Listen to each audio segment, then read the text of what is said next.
আসসালামু আলাইকুম। Bangladesh border guard BGB এবং বাংলাদেশ সেনাবাহিনীর এই বার্তাটা দেখেন, আপনারা এফপিভি ড্রোন বানান, এফপিভি ড্রোন কেমিক্যাল যে ড্রোন এটা বানান। এইটা বানাইলে বা এটা আপনারা যদি তৈরি করেন, একটা এফপিভি ড্রোন দিয়ে প্রায় 80 কিলোমিটার রাস্তা আপনার হচ্ছে নিয়ন্ত্রণ করা সম্ভব।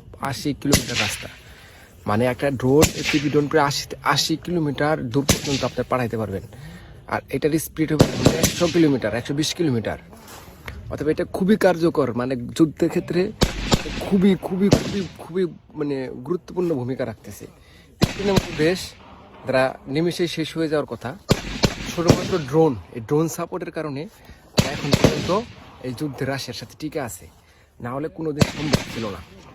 অতএব বাংলাদেশ সেনাবাহিনী এবং বাংলাদেশ বর্ডার গার্ড বিজিবিকে এই বার্তাটা দিলাম, আপনারা মাননীয় প্রধানমন্ত্রীর সাথে কথা বলেন, এফপিভি ড্রোন কেমিক্যাল যেটা সেটা সংগ্রহণ করেন, অন্তত 1 লক্ষ ড্রোন এবং আপনার অন্তত 10,000 ড্রোন অপারেটর, 10 থেকে 30,000 ড্রোন অপারেটর আপনার রেডি করে রাখেন। ভবিষ্যতে যে কোনো সময় যেন প্রস্তুত থাকতে পারেন।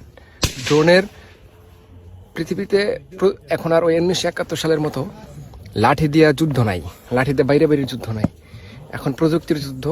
ড্রোন যুদ্ধক্ষেত্রে খুবই মারাত্মক ভূমিকা রাখে। ধন্যবাদ।